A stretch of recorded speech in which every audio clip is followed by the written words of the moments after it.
พูดไม่อายนะกูแล้วก็ร้องไห้นะเว้ยวันแรกที่กูไปลงเรือมึงเข้าใจป่ะว่าแบบเราแม่งจบไปตอนปี4อะแม่งอายุ19เว้ยนี่พูดไปแม่อาจจะน้อยใจนะ ทางแม่เนี่ยก็ไปเห็นใน รุ่นพี่บางคนที่แบบไปทำเสียไว้ใช่ป่ะแล้วคราวนี้ก็เขาก็ติดเป็นอิมเมจเดิมๆว่าแบบเราแม่งจะต้องเป็นแบบนั้นอะไรเงี้ย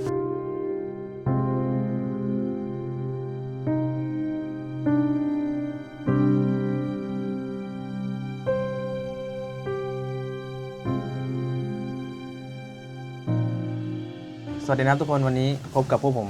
Oceanity นะครับแต่ว่ามาในรูปแบบของรายการใหม่นะครับเป็นชื่อรายการว่า Beach Bell นะครับซึ่งรายการนี้เนี่ยผมก็จะตั้งใจที่จะทำขึ้นมาเพื่อจะพูดคุยในเรื่องที่เกี่ยวกับการเดินเรือหรือประสบการณ์ที่อยู่บนเรือนะครับซึ่งก็อาจจะพูดกันแบบตรงไปตรงมานะครับไม่ได้มีการเฟกหรือปรุงแต่งอะไรใดๆนะครับก็วันนี้เนี่ยผมอยู่กับเพื่อนของผมที่เป็นสมัยเรียนอยู่ที่วิทยาลัยเดียวกันนะครับก็เป็นคนที่ผ่านร้อนผ่านหนาวมาด้วยกันก็ขอต้อนรับเพื่อนผมคนนี้นะครับ สวัสดีครับมึงไหว้ไม่ใช่เหรอเมื่อกี้มึงไหว้ กูไม่ได้ว่าเห็นไหม 3 2 1 เฮ้ยกูไม่ตัดกูไม่ตัด ไม่ทันพูดไปไงเผื่อ เติมน้ำก่อนครับน้ำหมด อันนี้เดี๋ยวเพื่อนผมพูดไม่ได้นะครับก็ต้องเติมน้ำที่มันพูดคอลื่น ขอโทษไปเลยนะถ้าพูดไม่รู้เรื่อง นะครับ มาที่คำถามแรกนะครับ กูยังไม่แนะนำตัวเลยไอ้กูยังไม่แนะนำตัวเลย ขอโทษกู เนี่ยไม่รู้หรอกกูเป็นใคร ๆคนดูยังไม่รู้จักเลย โอ้ โอเค แล้วผมชื่อเต้นะครับอยู่รพปรุ่น05เป็นเพื่อนกับเอิร์ธแล้วก็ไกด์อยู่กันมานานมึงขำมึงขำ เหมือนบ๊อบโท้เลย เขาจะรู้แบ็คกราวด์มึงไหมเนี่ยเอาเป็นว่านะครับผมสองคนเนี่ยจบจากวิทยาลัยเทคโนโลยีทางทะเลแห่งเอเชียนะครับหรือว่า AMCON ซึ่งอยู่เป็นรุ่น 05 นะครับจบในหลักสูตรที่เราเรียกว่านพป.หรือว่าในเรือพาณิชย์ระหว่างประเทศนะครับซึ่งผมขอเล่าเท้าความก่อนว่าหลักสูตรนี้เนี่ยมันเป็นหลักสูตรที่จบม.3 มาแล้วก็มาเรียนนะครับซึ่งตอนนั้นเนี่ยถามว่าทำไมถึงเข้ามาเรียนที่นี่นะครับเพราะว่าจริงๆที่นี่เนี่ยเป็นที่เดียวที่เปิดรับม.3 นะครับแล้วก็พวกผมหมายถึงว่าจบม.3 มาแล้วเขาก็รับนะครับก็เลยเป็นที่แรกที่พวกผมเข้ามาเรียนนะครับซึ่งถ้าใครไม่รู้ว่าการเรียนมันเป็นยังไงนะครับก็จะเป็นรูปแบบคล้ายๆนะครับคล้ายคลึงกับทหารแต่ก็ไม่ได้เหมือนซะทีเดียวครับเราก็มีการทำโทษมีอะไรมากมายเพื่อให้ตบให้เข้าไปในสู่ระเบียบนะครับเพราะว่าอาจจะต้องเรียนแบบการอยู่บนป๊อก ไอ้ไก่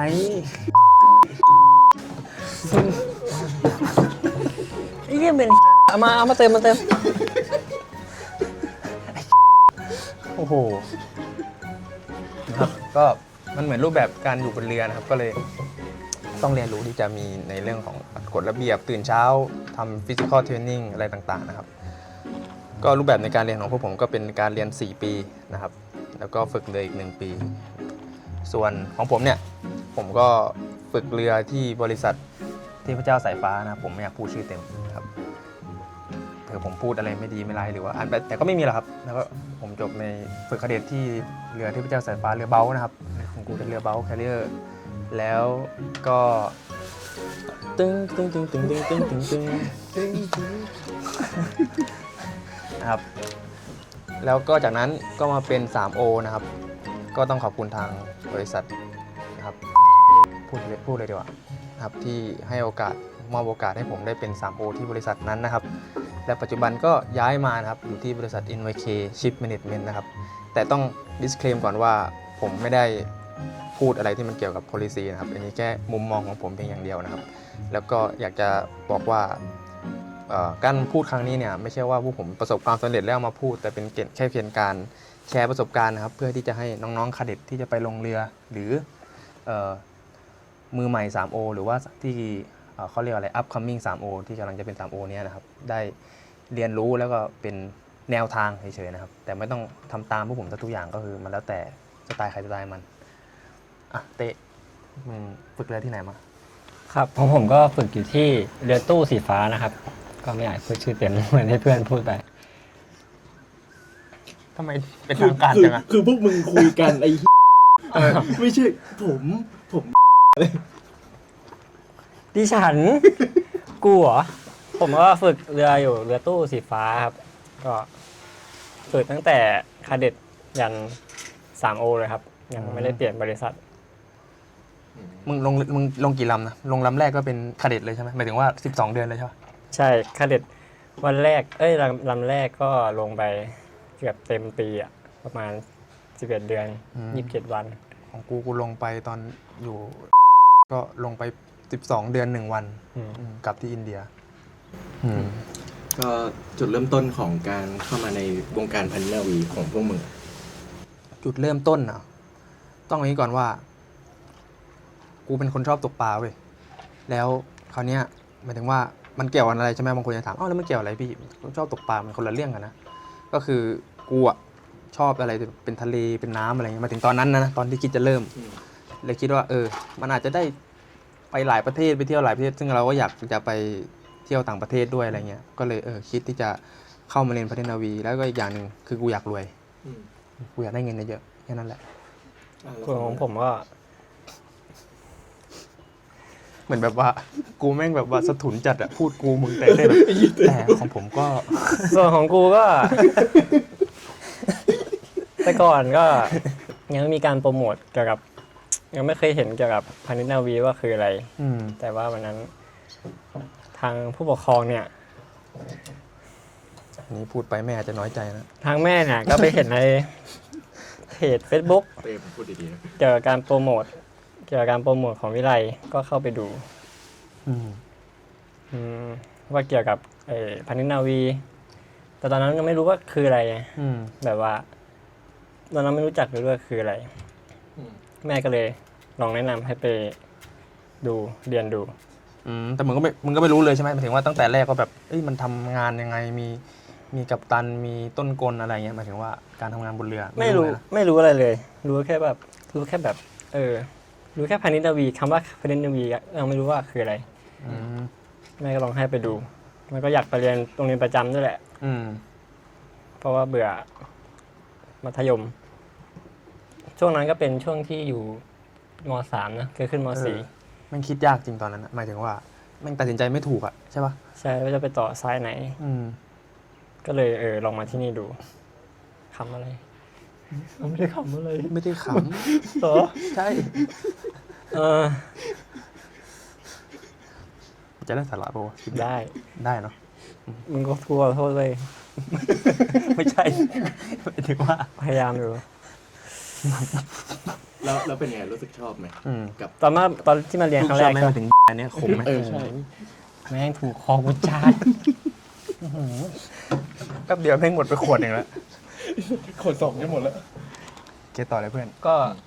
ตอนนั้นเป็นช่วงม.3 จนม.4 นะที่พูดไปไม่รู้จะไปต่อไหนก็เลยลองมาเรียนที่นี่ดู หมายถึงว่า ถามว่าชอบไหม หมายถึงว่าชอบอาชีพนี้ไหมตอนนี้เหรอ ใช่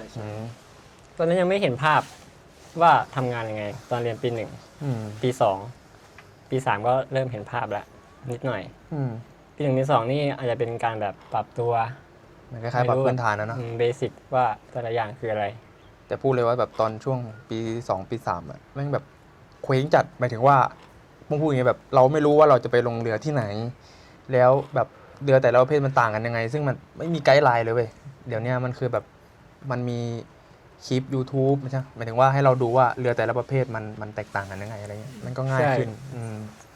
ตอนนั้นมันไม่มีอะไรเลยพวกแบบคลิปวิดีโอคลิปอะไรนะ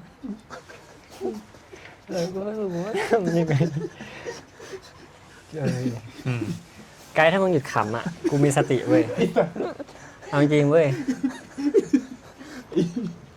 แต่พอไปเรียนแรกๆก็สนุกดีก็เหมือนอยู่ด้วยกันตลอดอ่ะ24 ชั่วโมงอ่ะไม่ได้ไปไหนเลยใช่แม่งโคตรดีตื่นมาก็เจอกินข้าวก็เจอเข้าแถวก็เจอเรียนกันก็เจอแบบตอนแรกก็หมายถึงว่าแม่งละลายพฤติกรรมไงแรกๆก็มาจากร้อยพ่อพันแม่นะหมายถึงว่าแม่งแบบกูไม่ชอบขี้หน้ามึงเลยทำไมมึงแบบแอคจังวะอะไรเงี้ยหมายถึงว่าแรกๆอะนะพอหลังมาแม่งก็เริ่มรักกันเว้ยแม่งเริ่มแบบโดนแดกด้วยกันตอนนั้นแบบโดนแดกมันก็ไม่ได้รู้สึกเหนื่อยนะใช่ปะ ไม่เหนื่อย กูรู้สึกมันสนุกด้วยซ้ำตอนนั้นนะโดนหนักเลยนะหมายถึงว่าดันปืนกำหมัด ปักสมออะไรเงี้ยหมายถึงว่าตอนนั้นนะเป็นเราไม่ได้รู้สึกเจ็บเลยเว้ยมันรู้สึกสนุกมากกว่าประมาณนั้นแหละ แล้วสำหรับพวกมึงในมุมมองตอนนั้นกับตอนเนี้ย มันต่างกันไหม หมายถึงเรื่อง ต่ากันขนาดไหน หมายถึงเรื่องวิทย์ไรเหรอ หมายถึงเรื่องการทำงานบนเรือ ตอนนั้นต่างไหมตอนแรกอะพูดแล้วแบบพูดเลยพูดตรงๆนะหมายถึงว่าพวกกูแม่งมาจากวิทย์ไรที่แบบ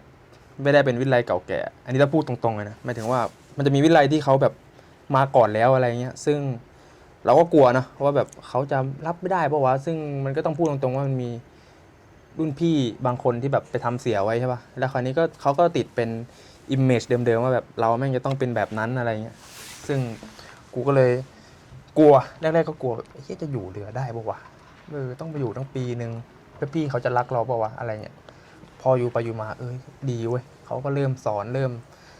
มแบบว่ารักอะไรเงี้ยแต่แรกๆมันก็มีแหละติดภาพเดิมๆก็ต้องพิสูจน์ตัวเองสักพักนึงประมาณนั้น มึงอะเต้ย มุมมองแต่างกันไหมเหรอคิดว่าต่างอยู่นะก็แรก มันก็มองจากข้างบนตอนนี้มองจากข้างล่าง ๆใช่เพราะถ้าอยู่บนสะพานอ่ะมันก็จะเห็นสูงใช่ไหมแต่ถ้าอยู่บนเด็กอะไรเงี้ยมองขึ้นไปบนสะพานก็จะดูว่า มีใครแอบดูกูทำงานหรือเปล่า แล้วแบบกูก็ไม่อยากให้เขาเห็นว่ากูทำงานไง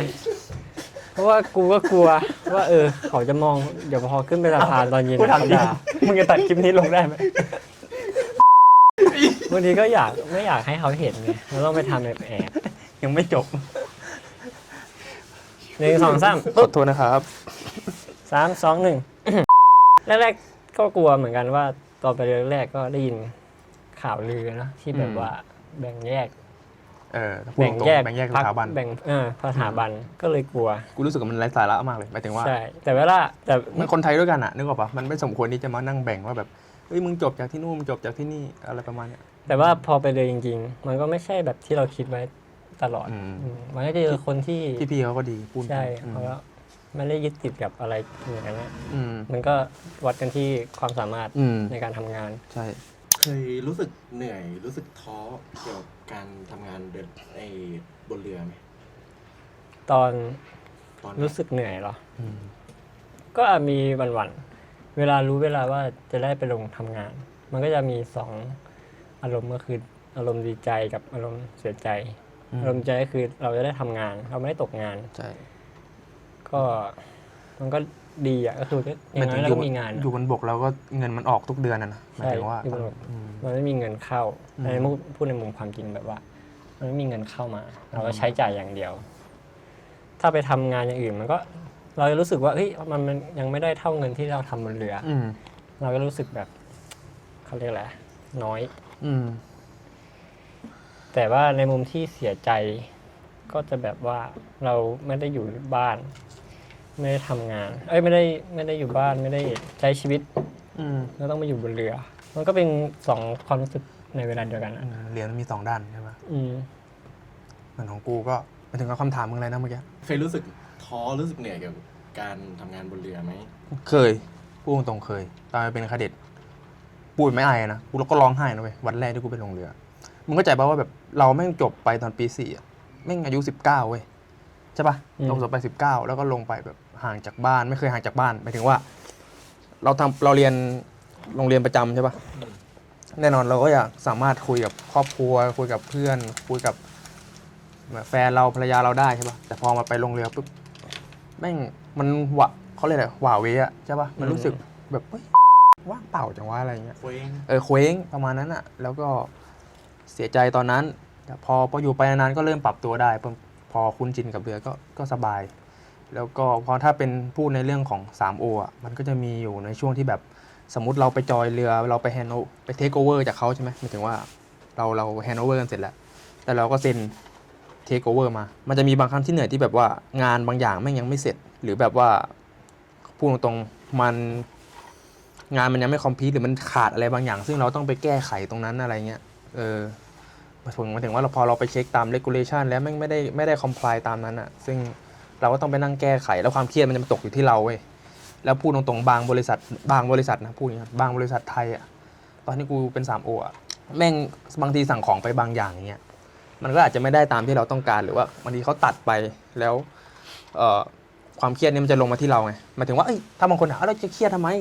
เพราะต้นเรือเป็นผู้รับผิดชอบหลักในเรื่องของ LSA AFA ใช่ปะหมายถึงว่ากูมีสปิริตของกูคืออย่างน้อยกูก็ช่วยเขาแล้วกูก็เป็นคนที่ maintenance LSA AFA กูก็เลยไม่อยากให้มันติดอะไรสักอย่างหนึ่งหมายถึงว่าไม่ได้ให้มันติดดีเฟกต์หรือไม่อยากให้เรือโดนดีเทนอะไรเงี้ยซึ่งความเครียดตรงนี้แม่งก็จะมาอยู่ที่เราเว้ยแล้วก็อีกอย่างหนึ่งก็มันก็มีตามภาษาที่แบบพออยู่เรือไปนานๆมันก็เริ่มเกิดอาการโฮมซิกหรือแบบพอทำงานไปมากๆมันก็เหนื่อยประมาณนั้นแหละแล้วก็มันก็มีนั่นแหละช่วงนี้มันทอล์กประมาณนั้นแต่ว่ามันก็มีวิธีของมันที่เรา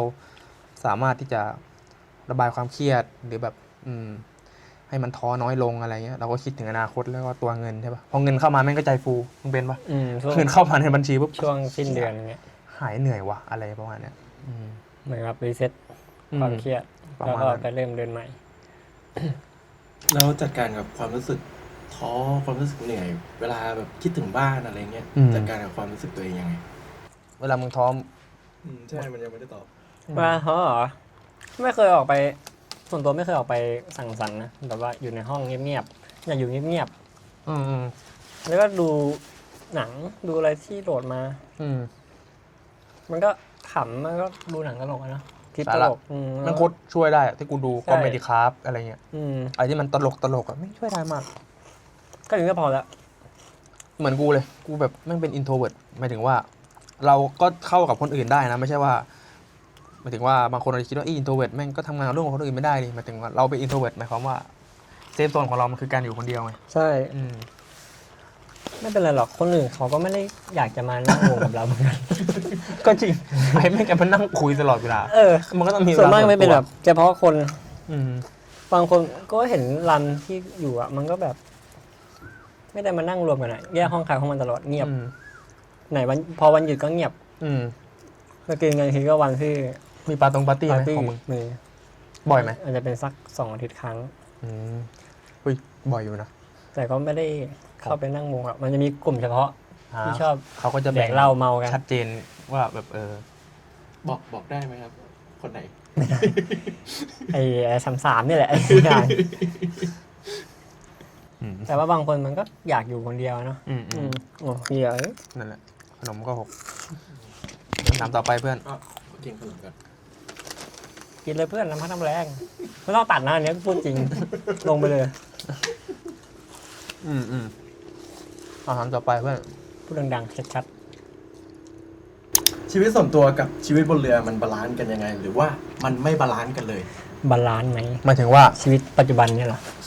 หมายถึงว่าเวลาขึ้นบกมาหรือว่าอยู่ในเรือตอนอยู่ในเรือส่วนตัวไหมมันก็น้อยนะถ้าเป็นของกูนะหมายถึงว่าพูดตรงๆกูได้วิดีโอคอลกับแฟนแค่2 ครั้งเองตอนที่กูไปเรือล่าสุดหมายถึงว่าไม่ใช่กูไม่ให้วิดีโอคอลนะแต่หมายถึงว่าเรือแม่งเทียบหรือว่าอยู่กลางทะเลอย่างเงี้ยมันก็จะมีงานให้เราทำมากมายซึ่งเวลาส่วนมากก็จะออกไปนอนซะมากกว่าเพราะมันต้องมีการเข้าเวรตอนกลางคืนอะไรเงี้ยแล้วเรือมันไซส์มันใหญ่ไงเรือประมาณ300 กว่าเมตรกูก็แบบเป็นครั้งแรกนะที่กูเคยเนวิเกตเรืออย่างนั้นนะมันก็เลยแบบค่อนข้างที่จะต้องใช้สติสัมปชัญญะนิดนึงประมาณนั้นนะแล้วก็ถามว่าบาลานซ์ไหมไม่นะสำหรับกูเวิร์กไลฟ์บาลานซ์ไม่ใช่ไม่มีจริงมันไม่มีสำหรับกูไม่ได้มีสำหรับคนเรือนะกูคิดว่าเวลาที่เราได้มารีแลกซ์หรือว่าได้มาเที่ยวมันก็โอ้โหปลาตัวโคตรใหญ่เลยมึงดูก็มึงดูอุ้ยไปไหนแล้วไอ้หาไม่เจอนั่นแหละมันก็สำหรับกูมันเวิร์กไลฟ์บาลานซ์ไม่ได้วะใช่ไหมของมึงอะสำหรับกูนะเวิร์กไลฟ์บาลานซ์เหรอเหมือนอยู่เรือกูว่าคิดว่าเหมือนแบบทำงานออฟฟิศเกี่ยวกับทำรูทีนใช่ปะเป็นรูทีนปีหนึ่งทำงานเรือ6 เดือนสมมุตินะ6 เดือนพัก6 เดือนก็คิดว่ามันก็อาจจะทำงานน้อยไปสำหรับบางคนหรือมากไปสำหรับบางคนแต่ว่ามันก็มองว่าแล้วแต่คนจะชอบแต่สำหรับกูเนี่ยคิดว่ามันบาลานซ์อยู่มันไม่เชิงแบบบาลานซ์มากแต่มันก็โอเคทำงาน6 เดือนแล้วก็พัก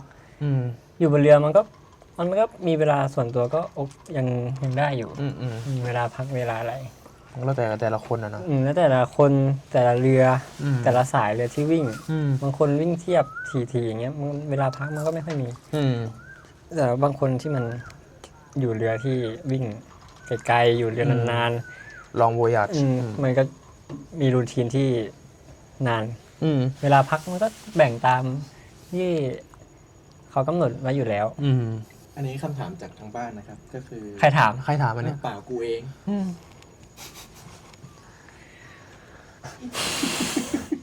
ไอ้สัตว์อย่าขับนี่เฮียกูลืมแล้ว อืม เฮ้ยน้องต้องตั้งสติ ก็ นะ คือ ต่อเลยไกด์ คือ ยังไม่ได้ ตอนอยู่เรือ ความการกินความเป็นอยู่อะเป็นยังไงบ้าง ของสำหรับเรือพวกมึงอ่ะ ของมึงก่อนก็ได้เต้ โอเคของผม ก็เวลาอยู่เรือเวลาการกินเนี่ยคิดว่าดีกว่าบ้านนะ เพราะว่ามันได้กิน3 มื้อ อืม กินตลอด อย่างถ้าคิดว่าเราอยู่บ้านเนี่ยเราต้องไปเสียตังค์ใช่ปะแต่ว่าอยู่เรือเนี่ยอาหารฟรี อืม แต่ว่ามันก็ แล้วแต่กุ๊กว่าจะทำอะไรให้กิน แต่ว่ากินได้ ของ หม มึ ด ง แห เจ ละ อกุ๊กดีปะ ดี ไม่พูดตรงๆอืม ดีก็ตลอด ดีตลอดเลย แล้วเรากินได้หมดอ่ะก็คงไม่ได้ มึงกินง่ายอยู่แล้วปะใช่ปะ เราเป็นคนกินง่าย แต่กูก็กินง่าย แต่บางคนมันก็มีการคอมเพลนกุ๊กบ้างมันก็เรื่องของ ก็ เขา เรื่องปกตินะ เออ เขาเรียกอะไร มันไม่มีใคร คน ถูกปาก 20 กว่าคนแม่ง จะไม่ชอบ รสชาติมันก็ไม่ถูกปากทุกคนหรอก อืม แต่ว่าเราเลือกอะไรไม่ได้ อืม เราต้องกิน มีอยู่ร้านเดียว แต่ แต่ผมก็ โอเคอยู่ อืม การกินมันก็ดี มีของกินแล้วก็บางท่าเราก็สั่งอะไรมากินได้เนาะ อืม สั่งของมากิน มันก็เหมือนอยู่บ้านแหละ แต่ว่าไม่เสียตังค์สักกระบาทของนายอะ ของเราใช่ไหม ของมึงอะ ของกูอ่ะแม่งเขาเรียกว่าอะไรวะมันก็มีหลายชาติเนาะก็มีทั้งฟิลิปปินส์ อืม มีเจแปนิสมีอินเดียน ซึ่งกูเป็นคนกินง่ายอยู่แล้วไงแล้วกูก็จะโรเตทกันทุกวีคว่าแบบสมมติวีคนี้กูกินฟิลิปปิโนวีคนี้กูก็กินอินเดียน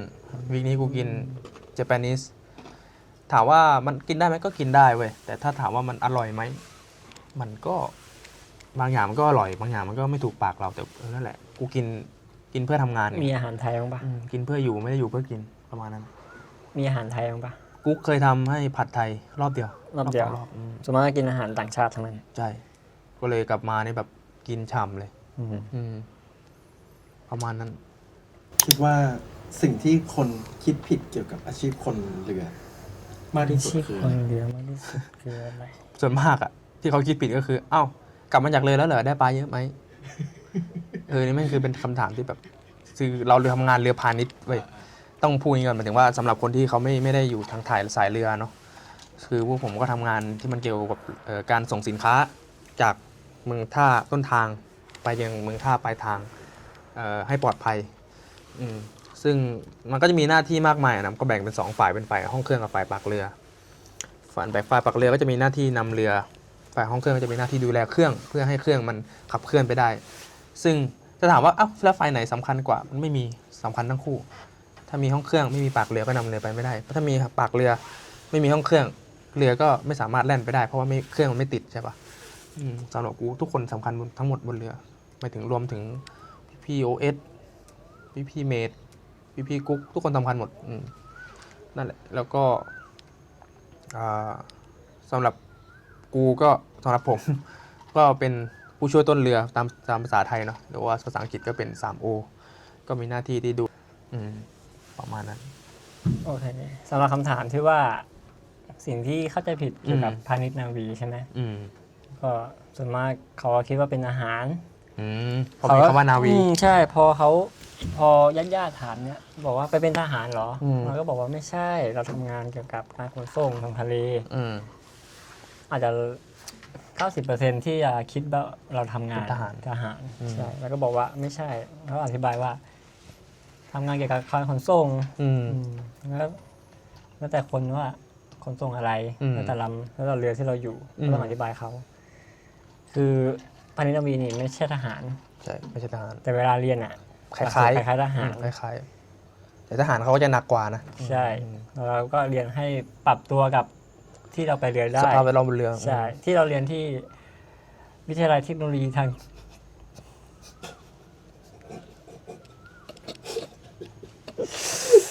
อันนี้เขาให้สปอนเซอร์มาปะถ้าเขาให้กูจะได้ติดต่อทางผอว่าขอส่วนแบ่งสักนิดนึงอะไรเงี้ย ประสบการณ์ที่แย่ที่สุดในการทำงานในเรือที่มึงอยู่มา แย่ที่สุดเหรอแย่ที่สุดก็คือการโดนดีเทนเรือหรือว่ากักเรือนั่นเองนะครับอย่างที่ภาษาชาวเรือเรียกกักเรือ แต่แม่งมึงโดนเคสเยอะจริง ใช่ ดีเทน30นะเนาะโค้ด30ใครไม่รู้ โชว์30 3ตัว 3 ตัว ก็ช่วงนั้นก็เป็นช่วงที่เครียดที่สุดในเรือ เพราะว่าเรือไม่ได้เดินออกไปต่อ ก็ต้องออกไปทิ้งสมอ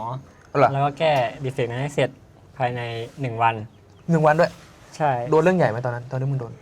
แบบแชร์ประ เรื่ ส อง บ บ กา อ รณ์ ย ให้ เล คน อ อื่น ร์ ฟังบอยเลอร์ เรื่องสปีดล็อกมันพัง โอ้ย ไม่มีสปีดล็อก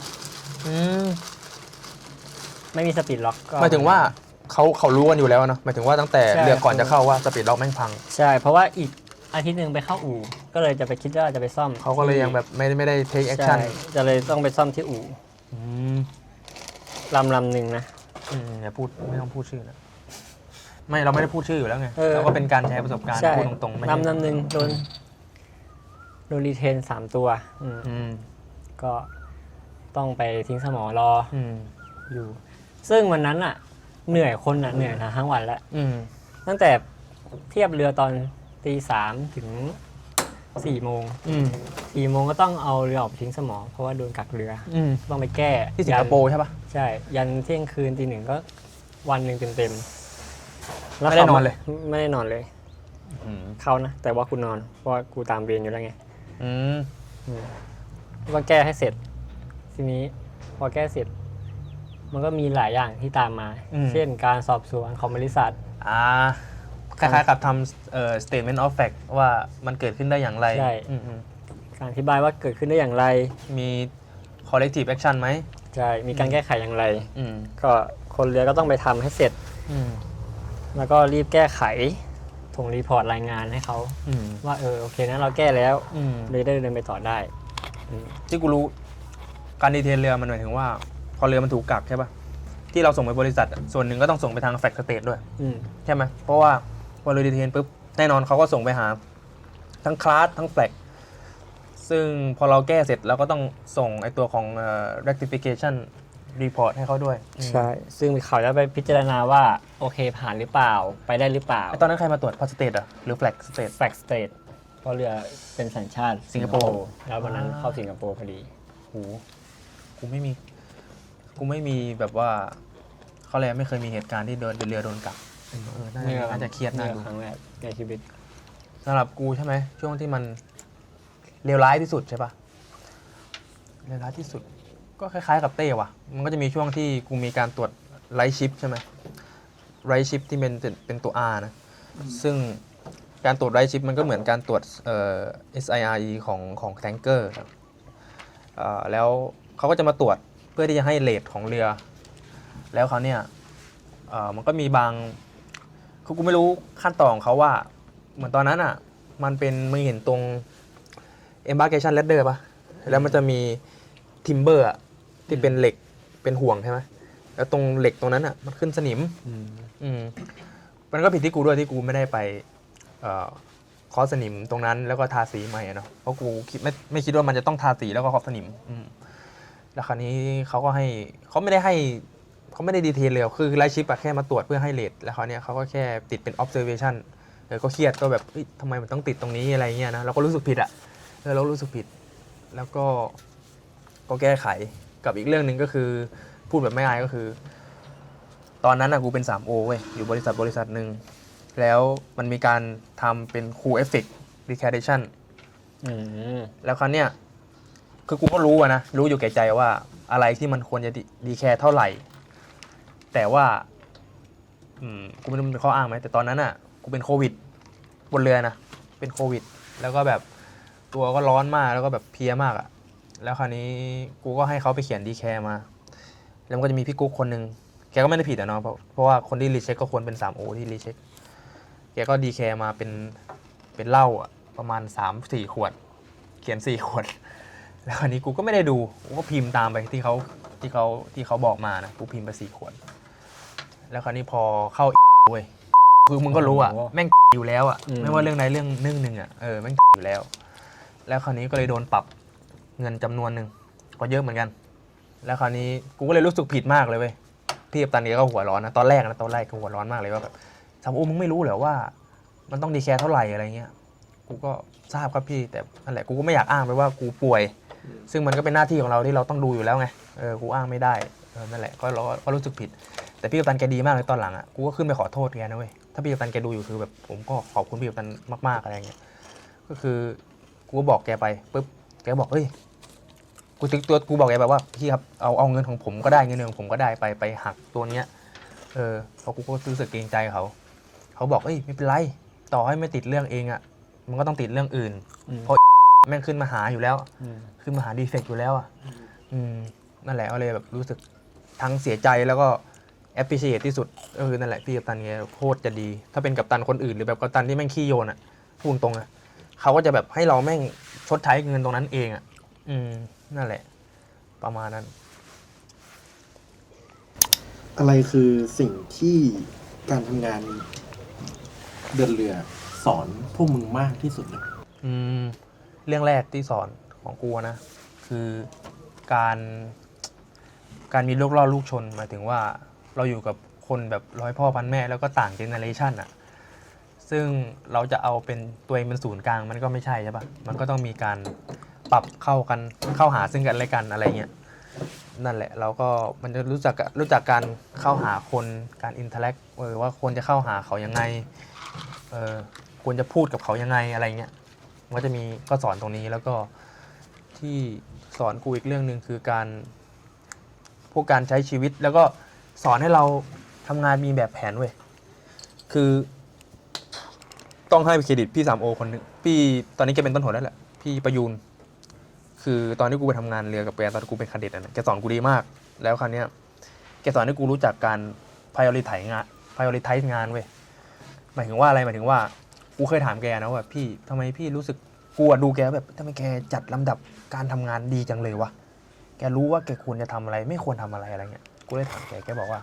เฮ้ยน้องมันไม่ยากเลยเองก็งานไหนที่มันด่วนก่อนด่วนสำคัญก็ควรที่จะเอาขึ้นมาก่อนอย่างเช่นเราเป็น 3O เนาะงานไหนที่มันเสี่ยงโค้ด30เราควรที่จะเอามาเป็นลำดับแรกๆก่อนถ้ายกตัวอย่างก็แบบสมมุติเราไปจอยเรือแล้ว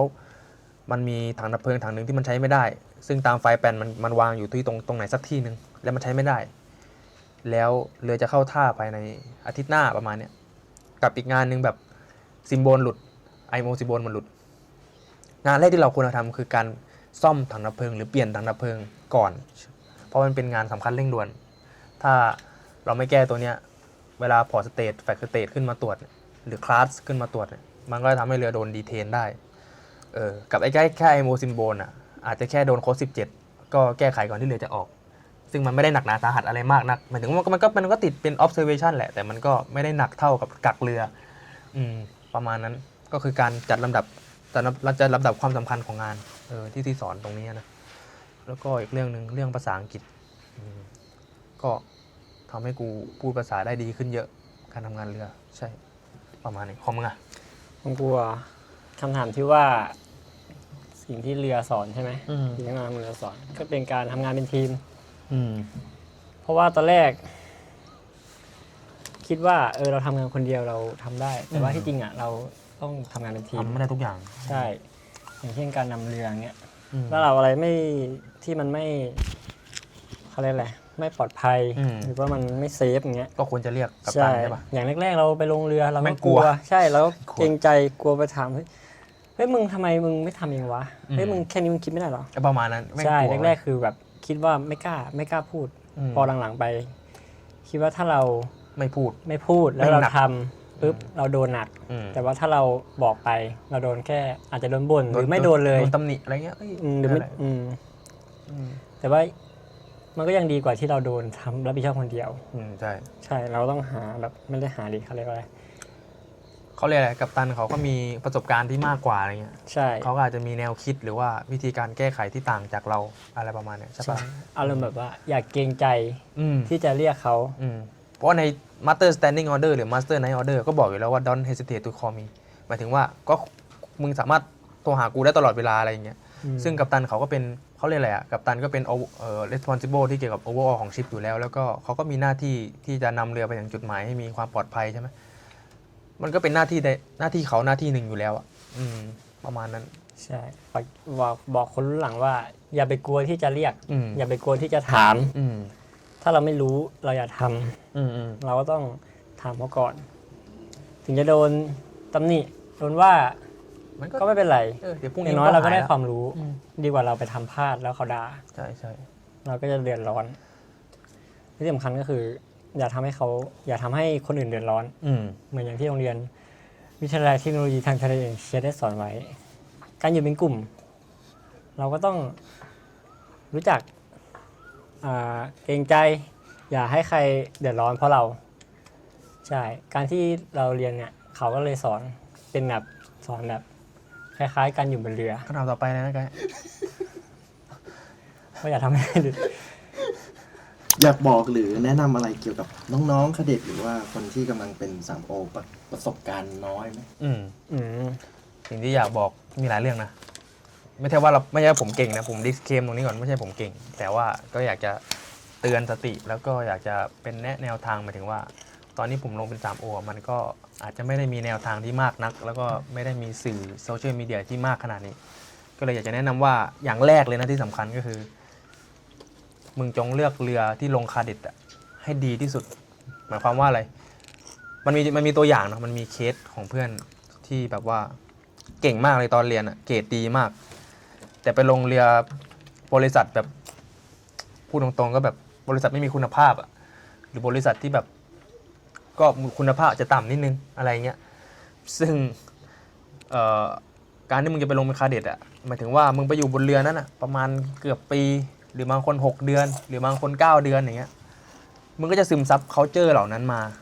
แล้วอาจจะทำให้สมมติว่ามึงเป็นคนดีแล้วนะแต่มึงถูกดึงโดยสภาพแวดล้อมอ่ะมึงเคยได้ยินคำหนึ่งป่ะบอกถ้าอยากเก่งอ่ะให้ไปอยู่ในสั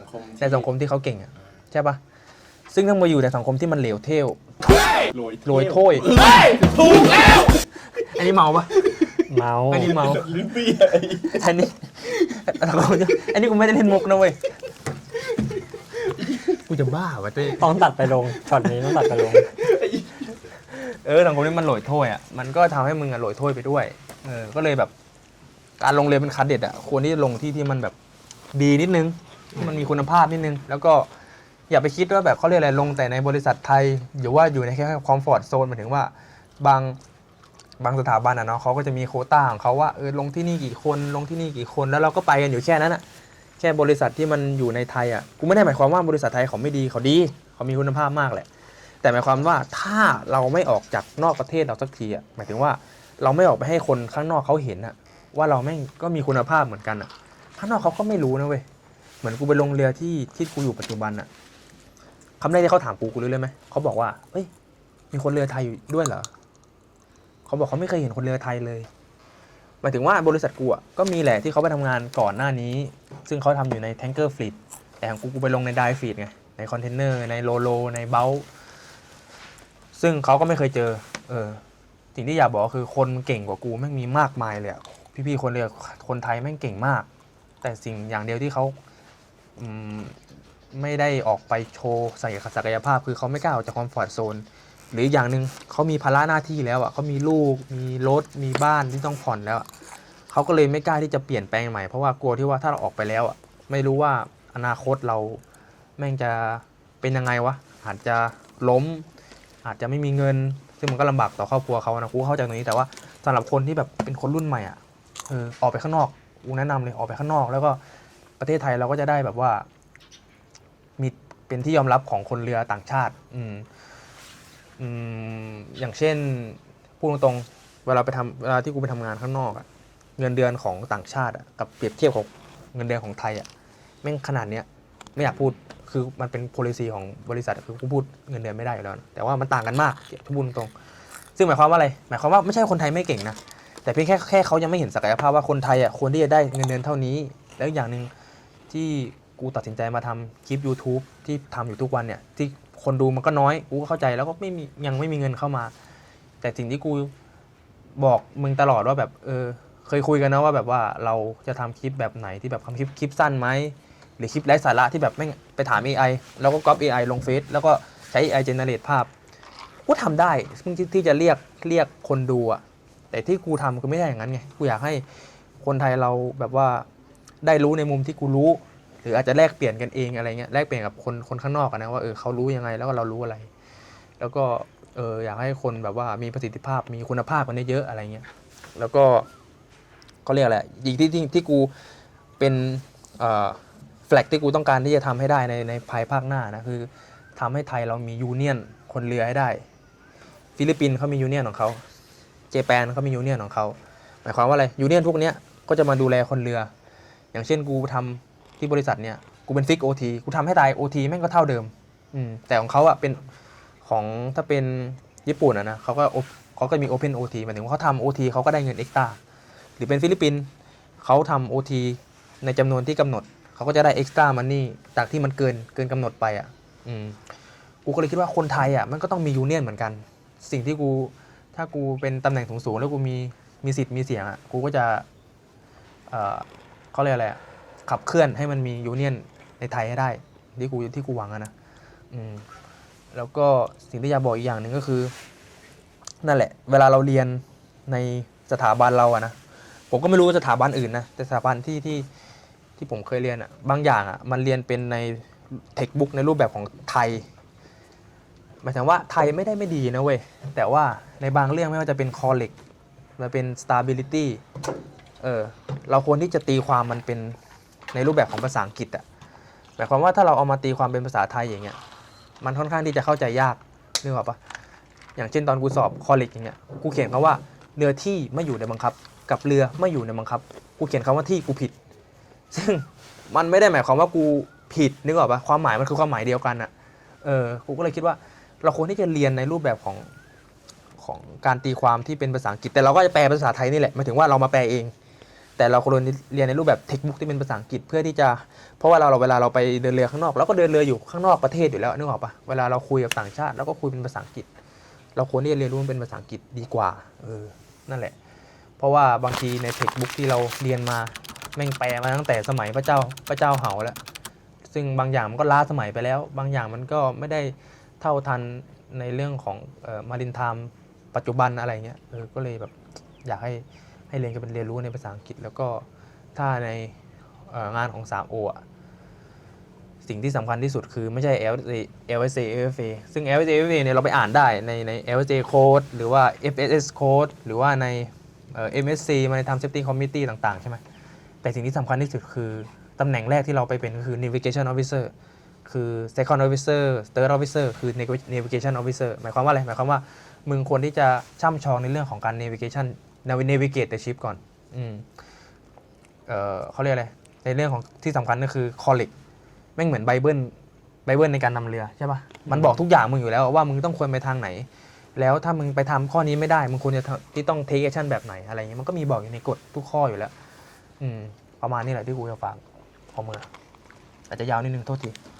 คำถามก็คือถามว่าฝากอะไรถึงคนที่จะมาลงเรือใช่ไหมของนี่พูดถึงเกี่ยวกับการที่จะเลือกเรือแล้วก็การทำงานของผมก็ของกูก็จะเลือกที่จะบอกว่าการอยู่บนเรือเนี่ยเราก็ควรยืดหยุ่นนะอย่าไปตึงอย่าไปแบบอย่าตึงเกินอย่าหย่อนเกินอย่าหย่อนเกินอย่าจึงเกินควรจะแบบยืดหยุ่นเกี่ยวกับวัฒนธรรมภาษาและการพูดก็คืออย่าไปพูดที่แบบไปพูดว่าเราทำได้นะทั้งที่เราทำไม่ได้หรือแบบว่าการที่จะไปอวดรู้จักปฏิเสธนะรู้จักปฏิเสธรู้จักถามว่าแบบไอ้ไหนไม่รู้ก็คือถามอย่าไปกลัวก็คือการกลัวเนี่ยก็คือจะนำมาสู่ความแบบชิบหายบันไลก็อย่าไปกลัวที่จะถามอย่าไปกลัวที่จะสิ่งที่สำคัญกูว่าไม่สมควรมีอีโก้นะอย่าไปมีอีโก้กับคนอื่นเราต้องยืดหยุ่นคือเราไม่ได้เก่งเขาเรียกอะไรเหนือฟ้ายังมีฟ้าเราไม่ได้เก่งที่สุดอะแล้วโลกก็ไม่ได้หมุนรอบตัวเราอะกูเกลียดมากเลยรู้ไหมไอคนที่แบบพูดว่าโอ้กูทำงานมาตั้งแต่มึงยังไม่เกิดซึ่งแบบ กูก็เขาอะไรอะกูเป็นคนเคารพคนอื่นนะเว้ยหมายถึงว่ากูก็เคารพในคนที่เขาทำงานมาก่อน ซึ่งเขาก็มีประสบการณ์มากกว่ากูอยู่แล้วแหละแต่ว่าสิ่งที่กูเกลียดก็คือการมาเหยียดหยามหรือว่าแบบพูดว่าแบบเอ้ยกูรู้เยอะกว่ามึงซึ่งบางคนอ่ะเขาอาจจะมีแบ็กกราวด์ที่ต่างกัน หรือเขาอาจจะเรียนรู้มาในแบบที่ต่างกันอะไรเงี้ยเราควรที่จะเคารพความคิดซึ่งกันและกันอ่ะ ใช่ อืม อ่านเข้าใจคนอื่น อืม การรับฟัง เราต้องรับฟังบ้าง ใช่ คืออย่าไปเป็นเราต้องฟังคนอื่นบ้าง อืม อะไรเงี้ยอย่าไปคิด อยู่กับตัวเอง ว่า เก่ง เขา ที่สุด ป่าเยอะเนี่ย ก็คือสุดท้ายนี้ถ้าวันหนึ่งอะเลิกทำเรือแล้วอะอยากให้คนจำเราในฐานะอะไร ใครถาม กู ถ้าเลิกทำงานเรือแล้ว อยากให้จำในฐานะอะไรอ่ะอาจจะคิดว่าถ้าเราเก่งนะ แต่ว่าตอนนี้ไม่ได้บอกว่าเก่งนะ แต่ว่าถ้าเราเก่งที่พอที่จะสอนคนอื่นได้เราก็จะสอนในแบบของตัวเอง อืม ซึ่งมันก็อาจจะไม่ได้ดี อาจจะไม่ได้ถูกใจคนอื่นใช่ไหม อืม แต่ว่าเราสอนในสิ่งที่เราคิดว่าโอเคอ่ะ เออ แต่ว่าคนอื่นอาจจะไปปรับใช้ปรับเปลี่ยนให้มันดีขึ้น อืม กว่านี้ก็ได้ เช่นแบบการสอนทำงานให้เป็นระบบระเบียบ อืม ซึ่งคนที่รับฟังก็ไม่ได้ซึ่งคนที่รับฟังก็อาจจะไปปรับเปลี่ยนเป็นของตัวเอง อืม ซึ่งอาจจะเป็นแนวทางที่ดีขึ้น อืม ก็แล้วแต่เขา แต่ว่าเราตั้งใจจะถ้าเราเก่งแล้วเราไปสอนเขาเนี่ยเราจะตั้งใจให้เขาเป็นคนที่ดี อืม ทำงานให้เป็นระเบียบ ไม่ผิดพลาด อืม อะไรประมาณเนี้ย ส่วนของกูก็อาจจะคล้ายคลึงกับเต้หมายถึงว่า จริงๆอ่ะบั้นปลายชีวิตอ่ะหรือว่าหลังจากที่เลิกเรือมาแล้วอ่ะสิ่งที่กูอยากทำอย่างแรกก็คือการทำธุรกิจของตัวเองเนาะ อืม อาจจะไม่ได้เกี่ยวกับทางเรือ หรืออาจจะเกี่ยวก็ไม่รู้อันนี้ก็เป็นเรื่องของอนาคต แต่ว่าสิ่งที่กูอยากทำก็คืออยากทำประโยชน์ให้กับเขาเรียกอะไรอะวงการเดินเรือไทย คือกูไม่อยากคิดแค่ตัวเองเว้ยว่ากูไปแค่คนเดียว แล้วกูแม่งเด่นอยู่คนเดียว กูดีอยู่คนเดียวกูรวยอยู่คนเดียว สิ่งที่กูอยากทำก็คือเหมือนที่กูบอกอะสิ่งแรกคือกูอยากผลักดันในเรื่องของยูเนียนให้ได้ แล้วก็อยากให้ทุกคนนะจดจำกูในรูปแบบของอาจารย์ที่ดีคนหนึ่งอะแต่กูคงจะไม่ได้เป็นอาจารย์ที่แบบแก่กะโหลกกะลานึกออกปะกูก็อาจจะแบบเขาเรียกว่าอะไรอะก็อาจจะรับฟังความคิดเห็นของคนอื่น มากยิ่งขึ้นแล้วก็สอนซึ่งเราก็ต้องสอนในประสบการณ์ที่เรามีมานั่นแหละแต่ก็อาจจะไม่ได้มีการฟิก mindset ประมาณนั้น แล้วก็นั่นแหละกูอยากจะทำสิ่งดีๆให้กับวงการเรือไทย แล้วก็ถ้าสมมติเด็กที่เพิ่งทำงานเรือใหม่เป็นคาเด็ดเป็นเทรนนิ่ง 3O เงี้ยอยากให้วางแผนเรื่องการเงิน แม่งสำคัญ ใช่การเงินสำคัญ บางคนก็เอาเงินที่เก็บมาเนี่ยไปใช้สุรุ่ยสุร่ายไม่ได้เก็บสุดท้ายก็ต้องไปทำงานเรือใหม่ จนตายอะ ใช่จน แก่ แก่อะบางทีก็อยากให้